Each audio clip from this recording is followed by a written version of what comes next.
புதுமைத்தேனி அன்பழகனார் நம்மை விட்டு பிரிந்து விட்டார். அந்த துயரத்திலிருந்து இன்னும் நாம் விடுபட முடியவில்லை. கண்ணீரோடு அவருக்கு விடை கொடுத்தாலும் அவருடைய நினைவு நம்மை வாட்டிக்கொண்டே இருக்கிறது. சொல் வேறு செயல் வேறு இல்லாத மனிதர். இம்மை செய்தன யானறி நல்வினை. இந்த பிறவியில் அவர் நன்மைதான் செய்திருக்கிறார். தமிழகத்திலிருந்து வரக்கூடியவர்கள் அத்தனை பேருக்கும் அவர் ஒரு வேடந்தாங்களாக இருந்து நம்மை அரவணைத்தவர். குறிப்பாக நான் சிங்கை வந்தபொழுது எல்லோரிடத்திலும் என்னை அறிமுகப்படுத்தி கவிமாலையில் என்னை பேச வைத்து என்னை பெருமைப்படுத்திய இந்த நல்ல உள்ளத்தை நினைத்து பார்த்து மனம் ஏங்குகிறது, மனம் வருந்துகிறது. அவரை இழந்து வாடும் குடும்பத்தாருக்கும் நண்பர்களுக்கும் எப்படி ஆறுதல் சொல்வது என்பதுதான் எனக்கு தெரியவில்லை.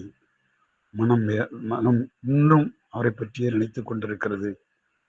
அவரை நினைக்கின்ற பொழுது மிகவும் வேதனையான மனத்தோடு நாம் அவருக்கு விடை கொடுப்போம். அவருடைய ஆன்மா இறை நிழலில் இளைப்பாறட்டும். அவருக்கு இறை பற்று இல்லாவிட்டாலும் நமக்கு இருக்கிறது. அதன் மூலமாக அவருக்கு இறை அருள் கிடைக்க அவரை பிரார்த்திப்போம்.